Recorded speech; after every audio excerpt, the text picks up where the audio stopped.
We're taught that history began with Sumer and Egypt around 6,000 years ago.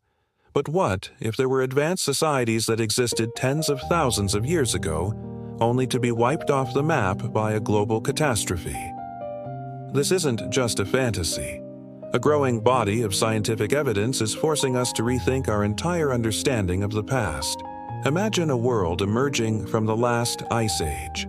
A world where human societies, far more sophisticated than we ever believed possible, were already building monumental structures.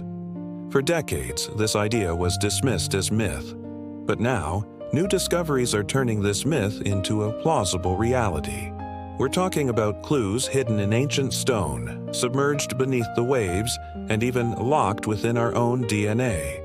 These clues point to a lost chapter of human history, one that science is only now beginning to uncover. So, stick with us as we journey back in time, beyond the pages of our history books, to explore the forgotten civilizations that may have existed before a great flood reshaped our world. The story starts not in a river valley but on a remote hilltop in southeastern Turkey. This is Göbekli Tepe. When archaeologists began excavating this site, they found something that shouldn't exist. Massive, intricately carved, T-shaped limestone pillars, some weighing up to 20 tons, arranged in perfect circles. The astonishing part? Radiocarbon dating places Göbekli Tepe at nearly 11,600 years old. That's almost 7,000 years before Stonehenge and the Great Pyramids of Giza. At the time it was built, humanity was supposedly living in small nomadic hunter-gatherer bands. So, who built this? How did they quarry, transport, and erect these massive stones with such precision? Göbekli Tepe single-handedly shatters the old theory that complex monumental architecture only came after the invention of agriculture and cities. It suggests that a highly organized society with advanced knowledge and a shared cosmology existed thousands of years earlier than we thought. It's a complete reversal of our timeline. It wasn't agriculture that led to civilization. It seems complex, civilized gatherings may have led to the need for agriculture to feed the workers and pilgrims. Göbekli Tepe is the first powerful piece of evidence that we're missing a huge part of the puzzle. But Göbekli Tepe isn't an isolated anomaly. Similar, though less spectacular, sites are now being found across the region, all dating back to that same mysterious period. This isn't just one freak structure. It's a footprint of a widespread, sophisticated culture. This raises a monumental question. If these people were so advanced, where did they go? And what other secrets from this lost era are still waiting to be found? The answer might lie not on the land, but beneath the sea. Think about the world 12,000 years ago. We were at the tail end of the last ice age. Massive ice sheets, miles thick, covered much of North America and Europe. So much of the world's water was locked up in this ice that global sea levels were drastically lower, by as much as 400 feet or 120 meters. This means that the coastlines we know today are not the coastlines that existed back then. Vast plains of land, teeming with life and perfect for human settlement, existed where there is now only open ocean. We're talking about an area of land equivalent to the size of Europe and China combined, now completely submerged. If an advanced civilization existed before our recorded history, wouldn't these fertile coastal plains be the most logical place for them to build their cities? And if they were there, their homes, their temples, their entire world would now be underwater. This isn't speculation. Geologists have mapped these ancient, drowned coastlines. And right at the time, Göbekli Tepe was thriving. A dramatic and catastrophic event was unfolding.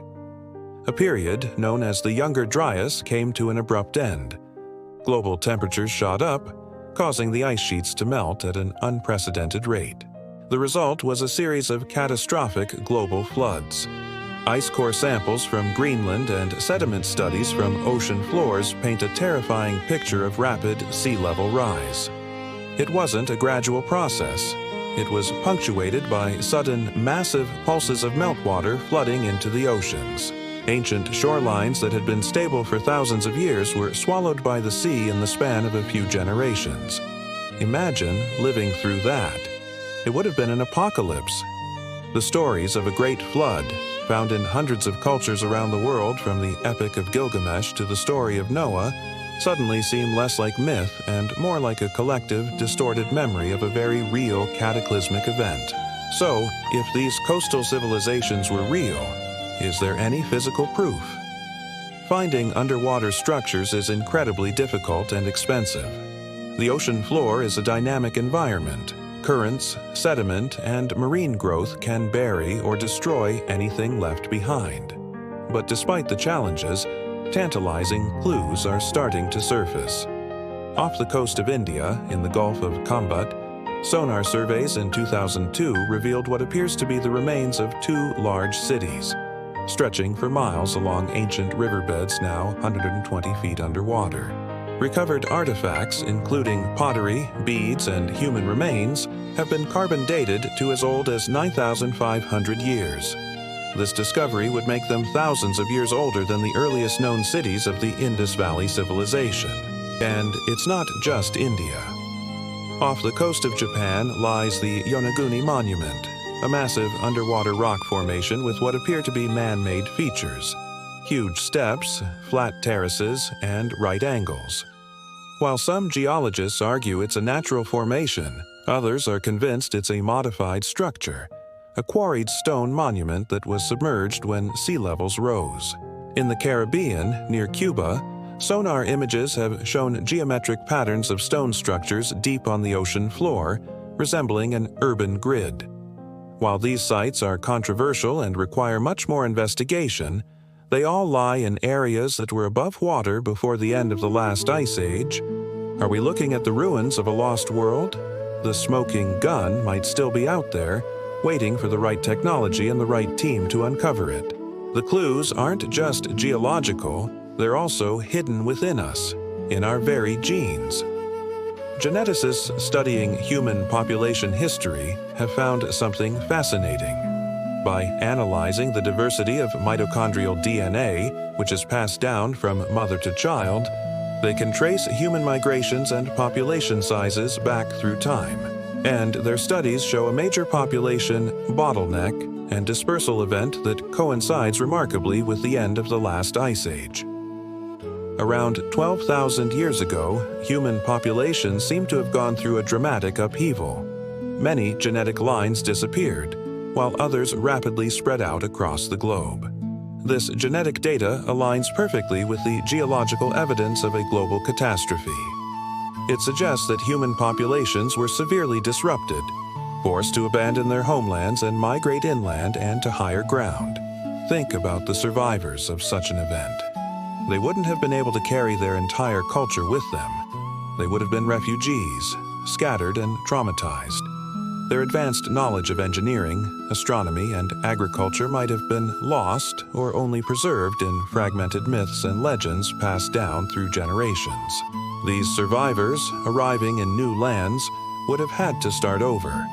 Could these scattered remnants be the ones who kick-started the civilizations we know about in Sumer, Egypt, India, and the Americas? Did they bring with them a legacy of knowledge from a drowned world? This idea could explain why so many ancient civilizations seem to pop up so suddenly, with sophisticated knowledge of agriculture, mathematics, and astronomy seemingly out of nowhere. Perhaps they weren't starting from scratch. Perhaps they were rebuilding from the ruins of a forgotten golden age. So, what does this all mean? Let's be clear, this evidence doesn't definitively prove the existence of a single, global, Atlantis-like civilization. The reality is likely more complex. It's more probable that there were multiple, independent, and highly advanced maritime cultures scattered along the vast, fertile coastlines of the Ice Age world. What connects them is their shared fate. They were all victims of the same global catastrophe, the rapid sea level rise at the end of the Younger Dryas. Their stories were erased, their cities submerged, and their accomplishments forgotten, dismissed as myth for millennia. The traditional model of history, a neat linear progression from primitive hunter-gatherers to civilized farmers, is starting to look outdated. The evidence from Göbekli Tepe, from underwater sonar scans, and from our own DNA is painting a much more dynamic and dramatic picture of our past. A past with cycles of rise and fall, of incredible achievement followed by devastating catastrophe. We may be a species with amnesia, having forgotten a brilliant early chapter of our own story. The work of these pioneering geologists, archaeologists, and geneticists is not about rewriting history with wild speculation. It's about following the scientific evidence, wherever it leads. And right now, it's leading us to the edges of our continents and to the depths of the ocean, searching for the ghosts of a drowned world. The coming years will be incredibly exciting as new technologies allow us to explore these submerged realms more effectively. What we find there could not only change our history books, but also change our understanding of who we are.